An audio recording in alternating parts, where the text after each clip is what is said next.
हा प्रश्न नाहीच आहे आमच्यासाठी.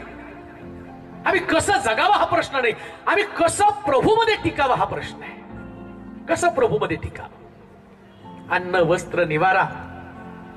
प्रभू काय सुंदर सांगतो, अरे आकाशातल्या पाखरांकडे पहा, पेरीत नाही कातीत पण नाही. एका चिमणीला बीपी नाही, एका चिमणीला शुगर नाही, एका चिमणीला टेन्शन नाही. आणि इकडे बघा आपले 12 महिने 17 काळ डोक्याला हात लावून त्यांच्या डोक्यामध्ये टेन्शन आहे.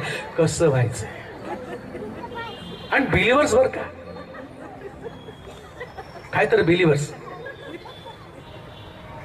आणि सगळ्यात जास्त रोग बिलिव्हर्सला, सगळ्यात जास्त समस्या बिलिव्हर्सला, आणि सगळ्यात जास्त भविष्याची चिंता बिलिव्हर्सला.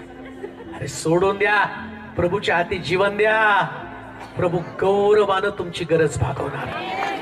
आणि जगताना एक गोष्ट लक्षात ठेवायचं, जी योग्य ते प्रभू मला देणार, त्या गोष्टीचं मोह नाही करायचं. प्रभू मला हे दे. अब्रामानं नाही म्हटलं देवा मला सोनं रूप दे. लक्षात घ्या, तुम्ही देवाच्या मागे चालताना देव जे त्याच्या मागे चालतात त्याला सर्वोत्तम ते दिल्याशिवाय राहत नाही. सर्वोत्तम बर का. देवाला सोने से कम नाही, गुम गया तो गम नाही, बेंटेक्स द्यायला आवडत नाही. त्याला 100% प्युअर तुम्हाला देव द्यायला आवडतं का? कारण तुमचा देव प्युअर देव आहे. प्युअर देव आहे.